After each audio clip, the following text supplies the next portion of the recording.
राज्याच्या अर्थसंकल्पात बारामतीसह लातूर, अमरावती आणि यवतमाळ येथील विमानतळांवर रात्री विमान उतरवण्याच्या सुविधेसाठी निधी जाहीर करण्यात आलाय। या निर्णयामुळे बारामतीच्या विमानतळाच्या विकासाला गती मिळणार असून उद्योग व दळणवळणाला चालना मिळणार आहे। ऊस बिल वेळेत न मिळाल्यामुळे संतप्त शेतकऱ्यांनी गोपूज येथील साखर कारखान्यासमोर ठिय्या आंदोलन करत अधिकारी आणि कर्मचाऱ्यांना कोंडून ठेवलंय। कारखाना प्रशासनाने 13 मार्चपर्यंत पैसे देण्याचे लेखी आश्वासन दिल्यानंतर आंदोलन मागे घेण्यात आलंय। पत्नीची छेड काढल्याच्या रागातून मित्राचा खून करून फरार झालेल्या संशयिताला पोलिसांनी गोव्यातून अटक केली आहे। मोबाईल वापरणे बंद करून लपवलेल्या आरोपीचा शोध तांत्रिक तपासातून लावण्यात पोलिसांना यश आलंय।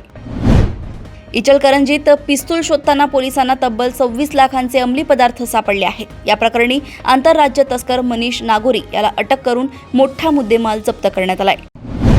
सोलापूर जिल्ह्यात बेकायदा वाळू व मुरुम उपसा प्रकरणात 107 गुन्हे दाखल करण्यात आले आहेत। प्रशासनाने संयुक्त धाडीत शेकडो प्रकरणांवर कारवाई करत कोट्यवधी रुपयांचा दंड ठोठावलाय।